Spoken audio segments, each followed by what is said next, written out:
Hello and welcome to another episode of Pop Screen, the podcast that changes as you observe it. We are that corner of the Geek show that likes to deal with the good, the bad and the ridiculous of movies either starring by or about pop stars. No, the podcast covers a broad range of musical and cinematic genres, from country and western to hip-hop, from documentaries to science fiction. I'm your host, Graham Williamson. I'm a writer and filmmaker who is regularly writing for the Geek show, including our new Patreon series, Outside the Blue Box, dealing with what the writers, stars and other personnel of Doctor Who do when they're not making that show. I also sometimes write for Byline Times, and I've been joined this week by... Hey everybody, this is Jeff Pizak. I am an amateur film critic, full-time music fan. Right now, you can find my writing at Letterboxd. I'm under the name Scramble to Face, spelled as it sounds. And that's about all the only place you're gonna find me these days. So, I like to keep a low profile. Well, if we're talking about a broad range of interests, I think we have to hand it to you, Jeff. The last time you were on this show was for Santa Claus versus the Martians. And now we are doing a documentary about quantum physics. Sure. Well, science fiction versus science fact. I guess. Yeah. I mean, I think even more for me, I think the musical subject of this episode falls a little outside of my normal listening, but as we'll talk, I'm a fan as well as you. So. Yes. But before we go on, we should probably say that, now we've watched this documentary, the many worlds hypothesis of quantum mechanics is something that we both completely understand, right? Oh, absolutely. Yeah, I could pick it up right from the source, because, yeah, I mean, that's one of the great things about this documentary is that, it doesn't assume the audience understands that stuff to coming in. Yeah, I had like a pop cultural understanding of quantum mechanics. Sure. I was aware that there probably, that no one had proved that there was the universe where you have hot dogs for fingers. But other than that, I believed pretty much everything that movies and television told me about this stuff. I think one of the things that this documentary does really well is it makes the sort of history of the ideas that it's discussing clearer by putting them in chronological order and by saying, well, this was a reaction to that theory. And I was surprised that I had not had it explained to me like that before. Sure. Yeah. I mean, yeah, it really is the kind of thing where, you're going to get that broader pop cultural context unless you're a scientist, unless you're someone who's, you're really engaged with the subject to begin with, where I'm not. I got decent grades in science, I think, when I was in school, and then promptly forgot most of it as soon as I was out of school. Oh yeah, I was terrible at science when I was at school, like actively bad. I had to have extra tuition and a lot of work to get up to the C grade at GCSE as it was. I think that's dated me slightly calling it a GCSE, but who cares? Yeah. No, I mean, again, you're either, I think, you're geared toward the more analytical, mathematical, that type of thing, or you're geared toward more the speculative, creative, I tend to lean toward that, even though I am really precise in certain things. So Mm. it engages both sides of your mind for sure. Because also, if you're working with hard data and science data, and you have to be creative, be able to move it forward and do something with it. So there's both sides of that. But yeah, I'm with you. I'm definitely not geared toward the research, the pages and pages of equations. That stuff makes my eyes cross. So Yeah, 100%. Yes. Yeah, but I mean, when I talk about the narrativization of it, I think one of the things that's really clear to me is, of course, I'd heard of Schrodinger's cat, I even knew that when Schrodinger created it as what he hoped would be an example of how ridiculous this stuff is. That how can this be science when you're saying an animal can be alive and dead at the same time? But what I didn't know is that in order to respond to that challenge, that's why the many worlds interpretation of quantum theory was created, to explain why that was possible. And it was explained by a man named Hugh Everett III, who is sort of the reason why we're here.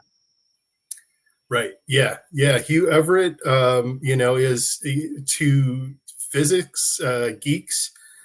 He's a major figure. He's someone who really helped move that theory along. He and like you said, it was the many worlds theory came about as a direct response to Schrodinger's Mm. argument against his theory in the first place. So yeah, it's interesting how that ties in. Niels Bohr got involved in there at some point.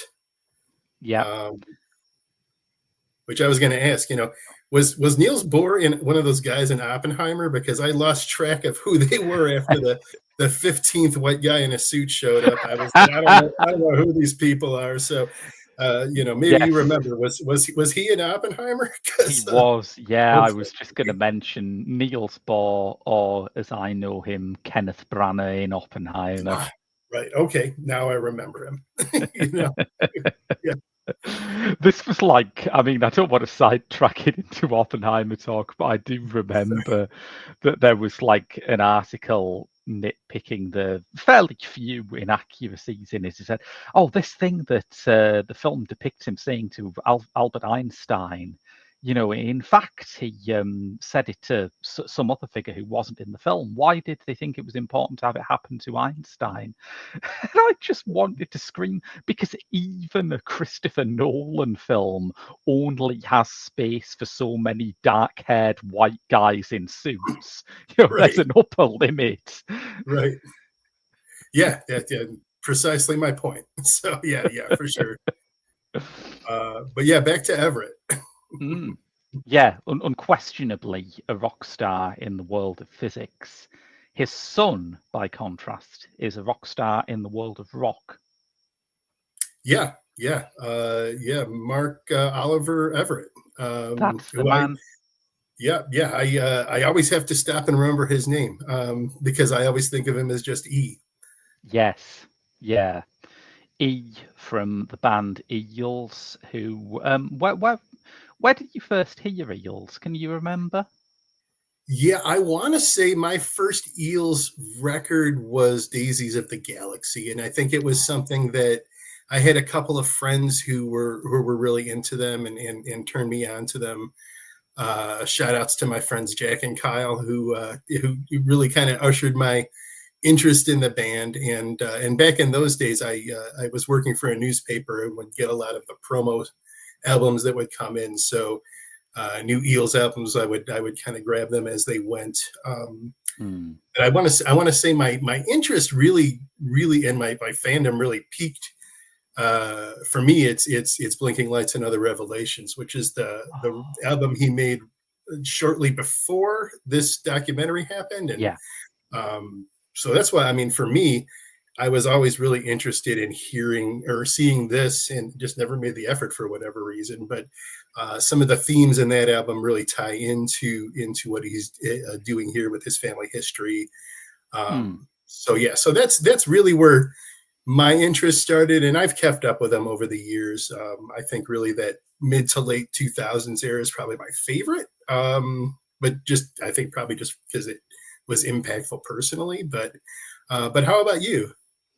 Well, I'm really glad you said Blinking Lights because it's my favourite Eels album as well, and it requires a bit of a time investment. It is as long as an average movie, Mhm. but it's such a journey that record takes you on, and it has some of the most beautiful songs of his career. I think I hadn't. There were like a couple of solo albums that Everett did as just E before Eels formed. I wasn't aware of them. The first time I heard of them was there was quite a big sort of amount of rock press hype around their first album as Eels, Beautiful Freak. Novocaine for the Soul, its lead off single, was a sort of I want to say kind of I remember it being kind of a minor hit over here, but it's one that's stuck in people's brains. I was listening to Kermode and Mayo review that film Novocaine with Jack Quaid, and Simon Mayo just said, maybe this is just the time I was on Radio 1, but do you find yourself singing Novocaine for the Soul every time you see that title? So it's probably the Eels song that people who aren't into Eels know, at least over here. And yeah, after that, Electroshock Blues, which I'm sure we'll talk about a lot, because that's a landmark album in a lot of ways. Daisies of the Galaxy, love that record.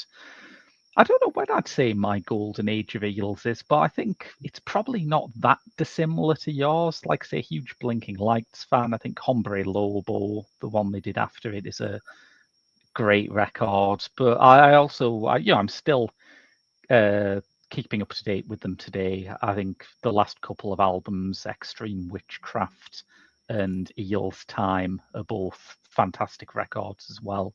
So a very long-term fan, I guess, is what I'd say. Yeah, I'll agree with everything you just said. With an extra little note for end times of from the trilogy. I don't know that the saddest Mm, one is the one that resonated with me for whatever reason of that trilogy. But yeah, yeah, that whole era was um, that it's was good my big stuff. Eels fan for sure. Yeah. Yeah.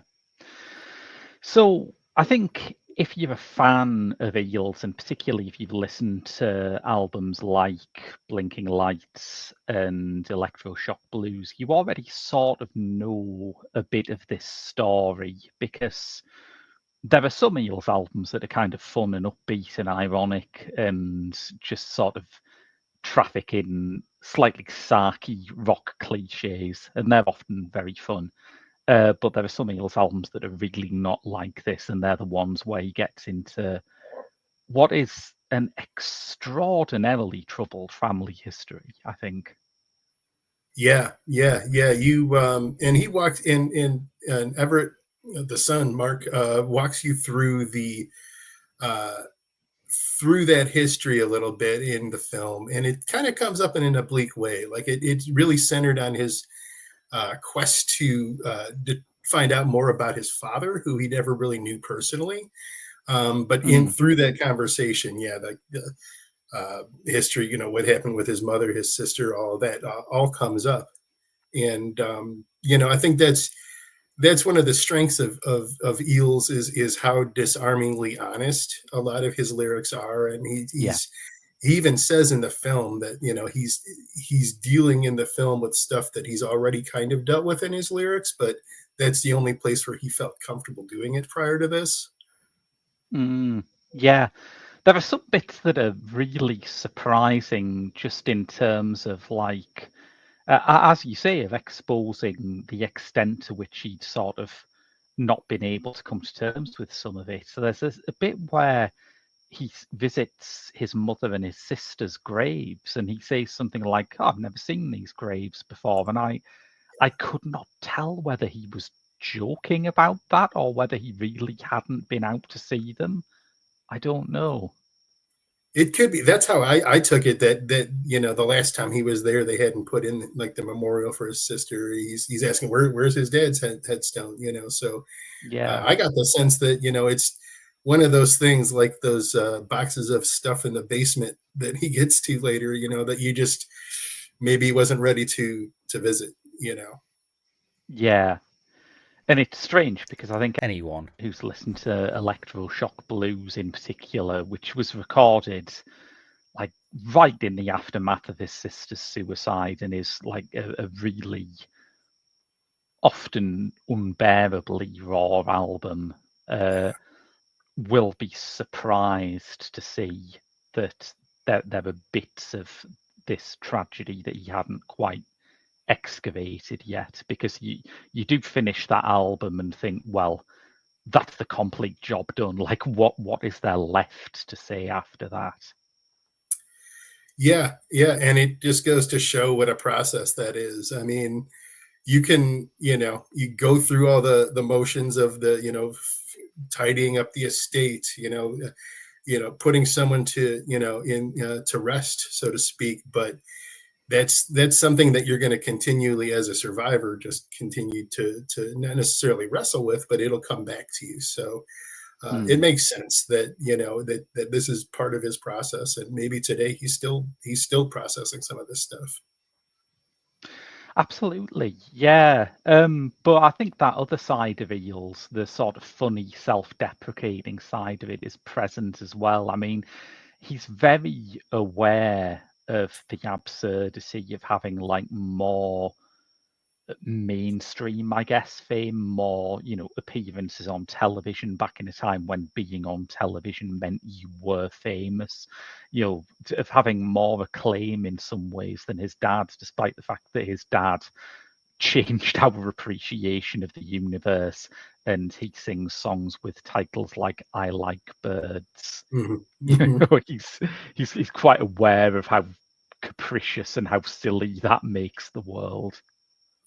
Yeah, yeah, no, and that's definitely true for his music too. You know, Hmm. you know, the detail I liked was when he mentioned kind of early on that his dad wanted his ashes to just be thrown away, didn't want him interred or anything Yeah. specific, and his mom ended up keeping them for some years, and then eventually just threw them out per his wishes. You know, and um, you know, it's sort of self-deprecating, not taking yourself too seriously. He mentions that humor was a way that his family really communicated a lot and dealt with some of those, you know, harder things. So again, makes sense, you know, as a fan listening to his music, that's what he was rooted in. Yeah, he has a quote which is something like, I don't think anyone said they loved each other unless it was ironic. And I think that you can see that in his music, but that doesn't mean the music is insincere. I think it means that he's aware that even when it's the opposite. He's aware that when you're telling a joke or when you're being sarcastic, there can actually be quite a deep reservoir of emotional truth in that. Yeah, absolutely. I mean, it's not always covering up for, you know, Hmm. covering up your emotions. Maybe that is the emotion, that it's a mixed thing, or you recognize the silliness in something terrible, or vice versa. I mean, it bleeds through to me to the attitude that Eels as a band has towards rock and roll. I think they're of that generation where rock and roll still has a sort of cultural potency, but at the same time, you've gone through enough stages of rock that you can't just jump on stage and go, "Hello, Cleveland, we're here to rock your town," without being aware that you sound a bit like a dick. This. Right. Uh, I think the killer moment of this in the documentary is when they play Railroad Man, the very, very lovely country and western song from Mhm. Blinking Lights and Other Revelations, but they're playing it while he's sat on a train, ironically quoting Bon Jovi, going, "On a steel horse I ride." And Yeah. it's it gets that sense that's in Eels' music, that you can be ironic and heartfelt at the same time. It's not either or. Yeah, I was gonna bring that up because when I was watching it, I mistook the train for a bus, because that's the steel horse that Bon Jovi's talking about his tour bus in his song. So Is it? uh, I didn't know that. yeah, because the one Dead or Alive song is kind of he's a cowboy and he's got that motif, but then he keeps talking about how he's going to all these places and rocking them. So it's this weird metaphor about being a lone rider on the Mm. plains, but also you're a cool rock star with a giant tour bus. I thought that's what he was commenting on. So I was prepared to make a great joke about it, and then realized, oh wait, actually he's on a train, so it's not as ironic, but maybe kind of. Again, it's those levels It's that he's playing yeah. with. It's possible that he has just made exactly the same mistake as me and assumed it's about a train. Sure, yeah. Hey, but yeah, either way, yeah, I think that you're right in terms of that. Maybe it's a generational thing, but it's you can appreciate the spectacle and the power of a loud rock and roll show, and that the way it makes you feel, but also recognize that it's there's an artifice, there's a you're going some of those things are just going through the motions and relying on previous memories of what rock and roll should be, and Mm.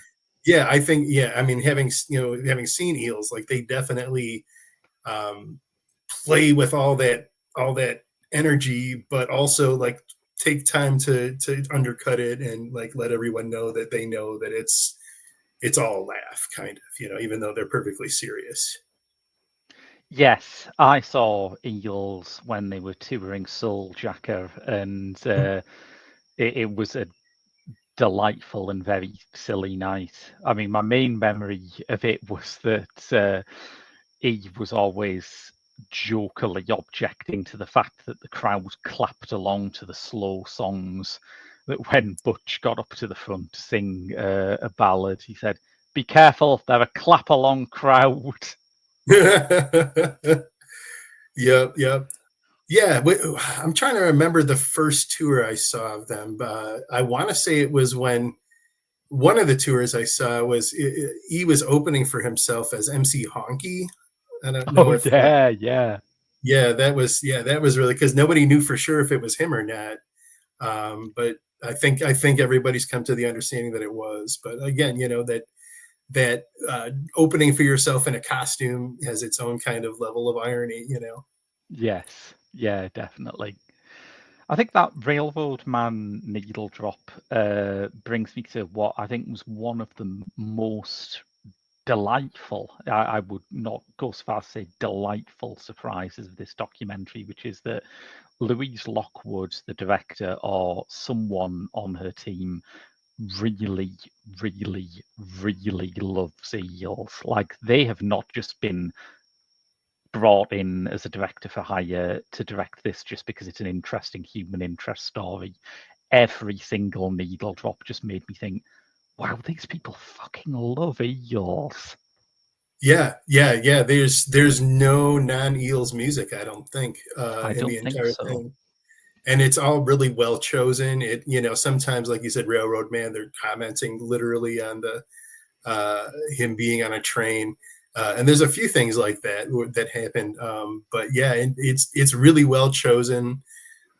Makes you think about why no one's tapped him to do a film score, because his music's pretty eclectic, and it really could fill out something and make an impact.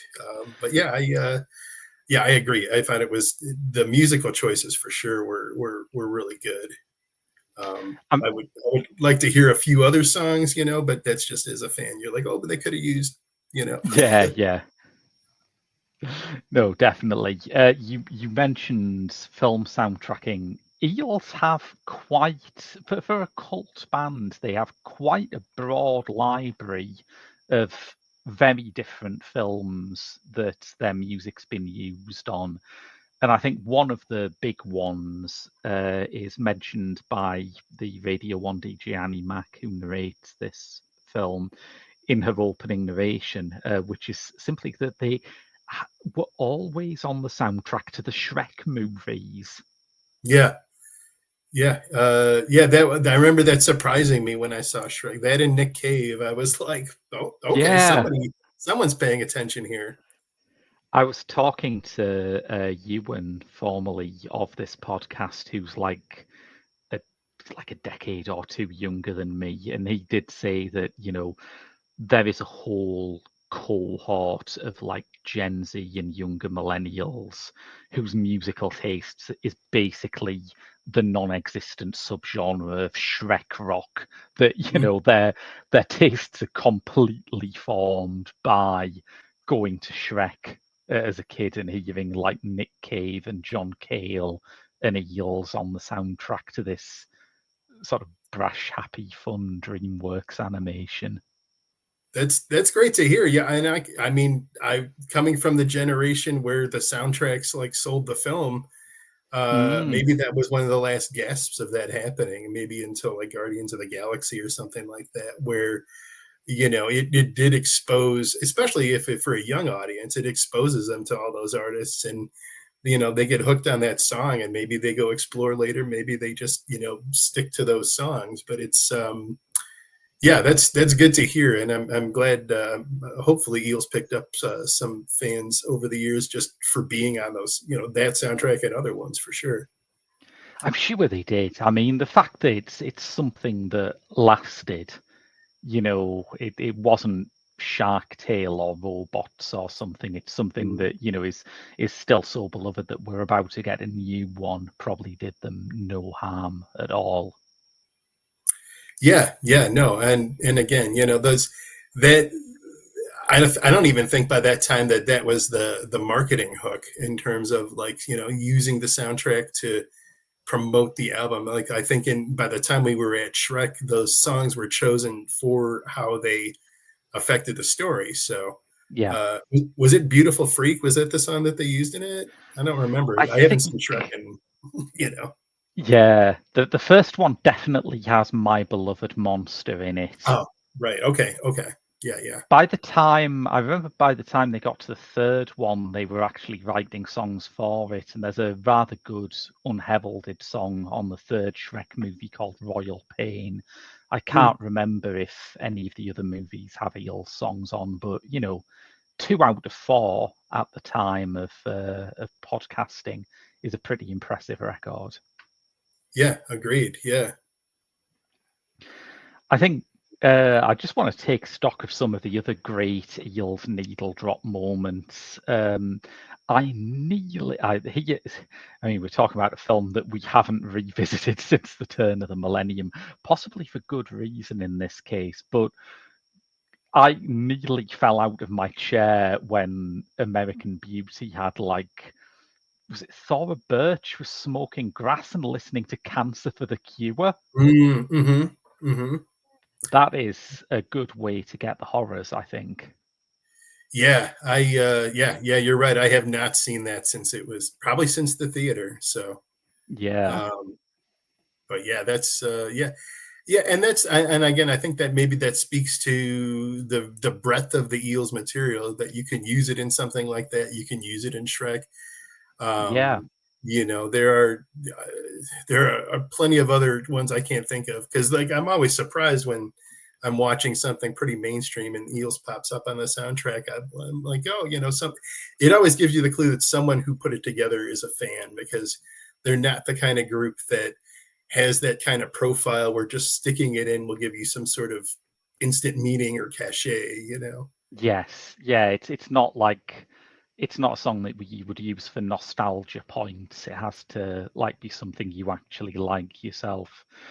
I think the most for all the Eels were kind of the house band of turn of the millennium British dark comedy as well. One of their songs was used as the theme tune to the show Monkey Dust.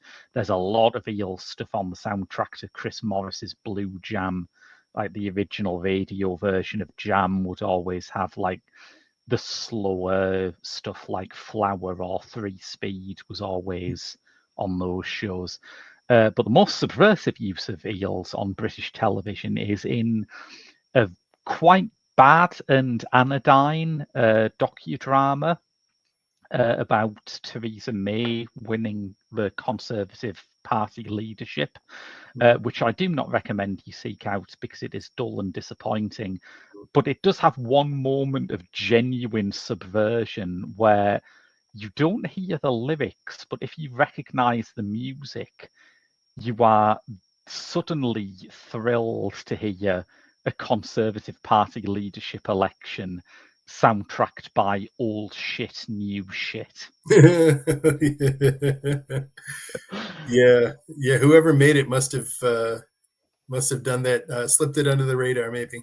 I think so. Yeah, yeah. um, so yeah, but as you said, this is an extraordinary Eels dive on the soundtrack. Like it's got multiple songs from the Rotten World Blues EP, which is wow.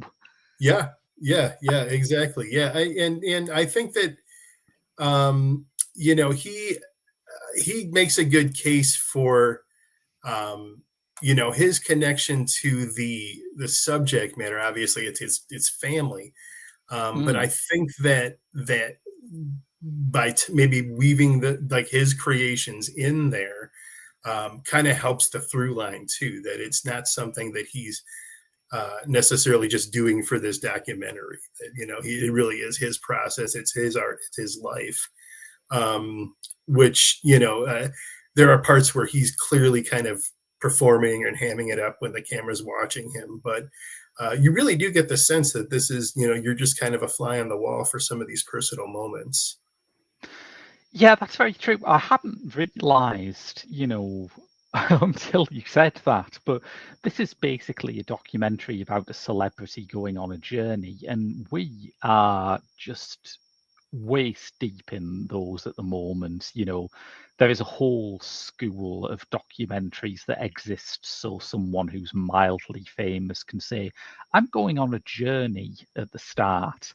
And I never felt like this was one of those when I was watching it. I think partly because, as you say, it is so intimate and the subject matter can be so grave, but also because, as you also said, it feels of a piece with his actual day job. I mean, what is Blinking Lights and Other Revelations if not a biography in album form? Yeah, absolutely. And one that I think only gets more resonant over time. Like as I've aged, the things that hit me from that album hit me differently now, Yeah, and things that didn't really resonate then, 20 years down the line really, really do. So, and I'd say, the journey he's going through in this film is something I relate to more in my life now than had I seen this when it was a new documentary. So yeah, I mean, yeah, yeah. No, I definitely agree. Um, and it sort of it does make you reflect a bit on like the is it too much to say the emotional power of parallel universes? Because I found myself thinking a lot about, obviously it's part of science and it's been, it's a thesis that's been put forward to be proved or disproved. But you do also find yourself reflecting on how comforting it is to think that there is no such thing as a road not taken. You might have missed a shot somewhere, but there's another version of you that occupies the same space who's living that life that you could have as well.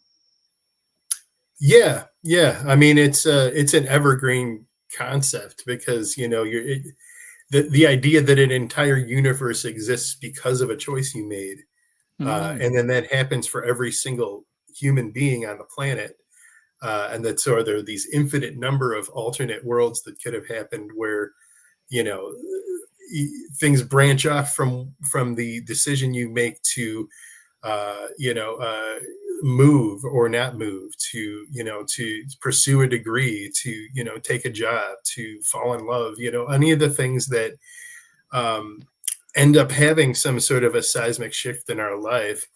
There could be another way where it went, maybe better, maybe worse.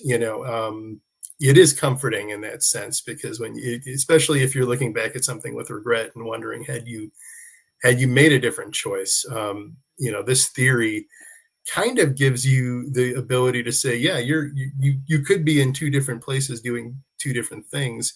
Mm. Again, like we said at the top, I don't know if I understand the science behind it really, but it, theoretically, yeah, it does make sense, and it does kind of fill a little void, um, and give you a little comfort when you're thinking about something that, maybe if had I done this a different way, what could have happened. It makes very ordinary, like mundane choices suddenly into a power that can reshape the universe into this very epic, heroic thing, which I think is maybe sort of an attitude that he unconsciously got from his childhood, having this stuff, in the family and being discussed, because there's a very kind of there's similar kind of attitudes about ordinary things being extraordinary in Eels's music. Yeah, yeah, no, that's a good observation. I didn't think about that, but yeah, I think that, yeah, in general, there's it's kind of fun to watch discover these things about himself, that and put things into place based on, other people's observations. Like a good chunk of the movie is him speaking to his father's colleagues, people who knew him when he was younger, to get a sense of who he was as a person, and like those pieces starting to put into place, who he was. Even though he spent time in the house with this man, he didn't necessarily have the interactions that would allow him to reflect and say, "Oh, I got this from my father." I think he's only maybe at this point in his life of the documentary, figuring some of those things out and understanding where those things came from. Yeah, 100%. Like, he certainly couldn't have done it when he was a young man. There's a like casually devastating line where he mentions finding his father's body, after his father died very young of a heart attack, and Mark was very young as well. He was just 19 when this happened, and he describes picking his father's body up and sort of carrying it as being the one intimate experience that they had. Yeah, yeah, like the greatest moment of physical closeness he had was after his father passed. Yeah, that's, it's a sad thing to hear. But Mm, so maybe, I mean, again, maybe reflecting on that moment is, it took him however long until this documentary got made to really come to terms with even that thought. You can kind of jokingly, again, it's kind of a mordant kind of dark humor, the way he expresses it, and, oh, well, this was my relationship with my father. But like, maybe it takes that long to really step back and look at it and say, okay, like, can I glean some more about this person and about myself if I, am able to dig into that, and it's not everybody has that opportunity. So it's kind of almost a wish fulfillment on the viewer's point. I was thinking, to see some of this stuff, because it's really exciting to just see him, learning pieces about, where he came from in order to inform who he is, and that kind of full circle. um I think when he starts off, he seems a little trepidatious, and later in the film, he expresses, how glad he is he did this. yeah, And it's exciting him because he's actually uncovering stuff now. yeah. I think that's part of the difference between how emotionally literate he seems on the album and how much that work there still visibly is to do in this documentary. I think the difference is that something like electroshock blues is a vent. It's the feelings are all splurging out. They're splurging out very artfully, and they're splurging out in some unforgettable songs. But the beauty of music is that it can just be in the moment. You don't have to have perspective to make a great song. You just have to feel something really deeply. And I think electroshock blues is like, if you haven't been through a situation like that, it is the closest you're ever going to get to being in that exact moment. But this is maybe the closest you can get to understanding what happens afterwards. Yeah, for sure. Yeah, one I think is just your expression, and then the other is, I you can't say that someone else reaches closure, but it's an attempt to try to put those pieces into place, and to Hmm. I think for him, I don't know that it's necessarily closure, but it's more of a getting to a place of being okay, and sorting out your, again, like I was saying, like how that impacts you and how you get to where you are in life. There's a comfort in that is different from um, that immediate, uh, like you say, an outpouring of an emotion to kind of help you put a big event like that into place, a tragic Mm. event, a happy event, anything like that that has a huge effect on you. It's you can, in the moment, all you can do is react, and maybe express it if you're that expressive as this guy is. But yeah, it's that longer term. What do these things mean? uh it's really cool to see something like this where someone's able to take that time, reflect, and then and learn, and again, maybe not closure, but perspective, maybe, and gain that. Yeah, it's a film that I think punches above its weight. I mean, this was aired on Nova, I think the PBS science strand, and in a lot of ways, it is a TV science documentary, but it does have these. I didn't think this was a pun when I started saying it, but I've locked in now. It has these other dimensions, if you Hmm. will. Um, it has the emotional dimension, it has the musical dimension that just makes it really satisfying and unique. Yeah, and like you said, it doesn't skimp on the science portions. There are, you know cutaways to animations trying to explain some of the theories. There's the experiment that they recreate, Twin slit where experiment, isn't it? what was it called? The The twin slit experiment, was it? Yes, twin Yeah. slit. Yeah, correct. Yeah, I couldn't remember what it was called. Where they determine that photons of light will actually split to go around, being projected through.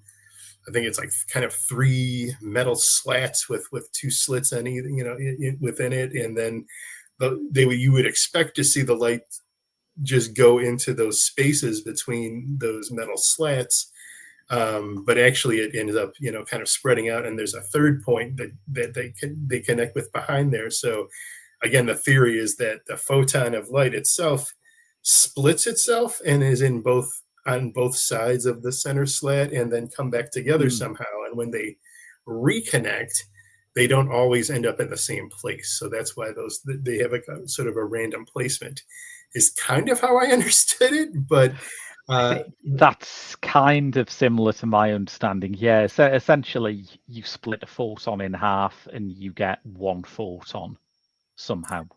Yeah, right. I think my favorite part of that whole bit is when Mark asks the scientist, "So what's a photon?" And the scientist has a hard time explaining it. And I'm saying, "Good, because you're representing for your audience here, because I don't remember either." Yeah, I am very cautious talking about quantum mechanics as a layman because it gets abused in all sorts of kind of pseudo scientific conspirituality kind of contexts, and also you discover that most of these things have these kind of evocative or paranormal names because some engineer will say, oh God, it's like this particle's Bigfoot or something, and the next thing you know, half a century later, we're still calling it the Bigfoot particle or whatever. So, Sure. I know some scientists who are absolutely driven up the wall by this, and out of respect to them, I have not attempted to explain any of this shit at all. Yeah. If there are any scientists out there, send your hate mail to me, because I'm the one trying to explain it to myself here. Totally, yes. But I will say that watching this documentary got me closer than I thought I would get to understanding it.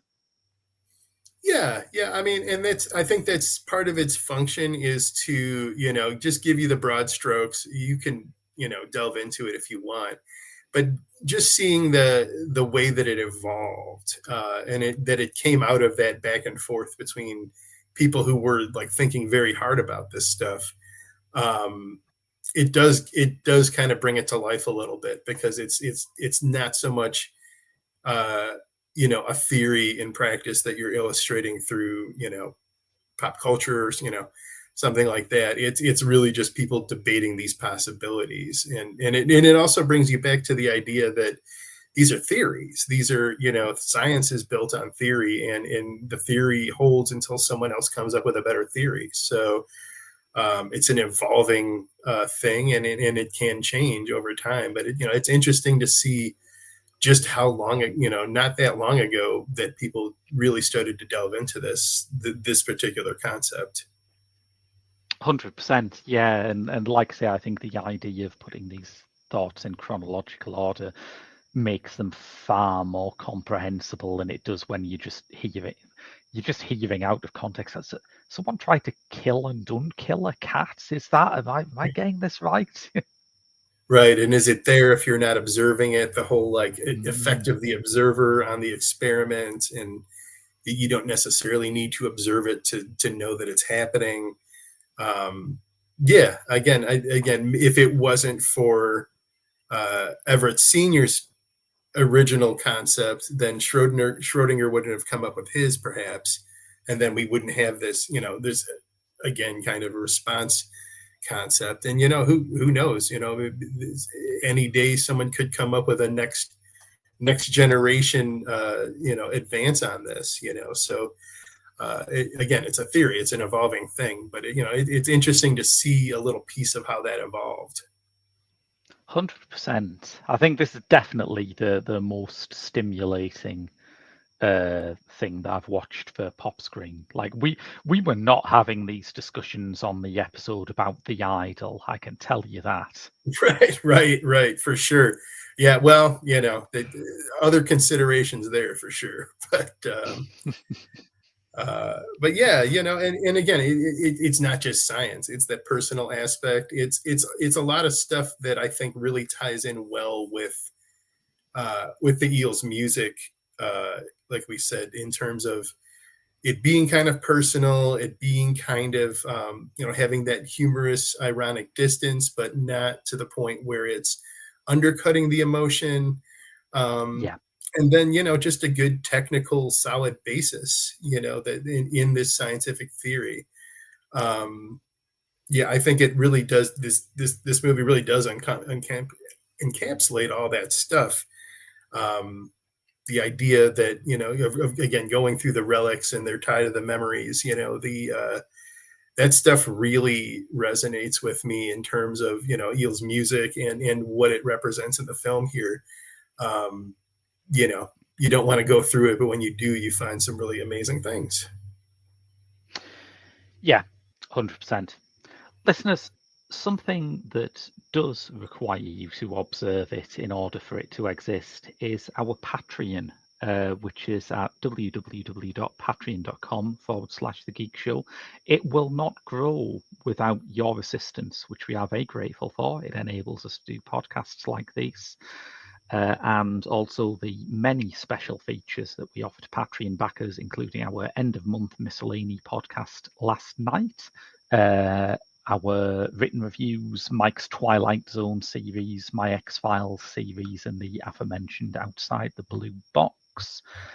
Jeff, just give people a reminder of where they can find you online. Yeah, I am on letterboxd.com. You can find me under the screen name Scrambled Face. And as you find as you go through there, I was too smart too soon. Yes, I am also on Letterboxd. Just search for Graham Williamson, and I'm on Instagram at Graham W Films. We'll be back on this podcast, but until then, I've been Graham. I've been Jeff.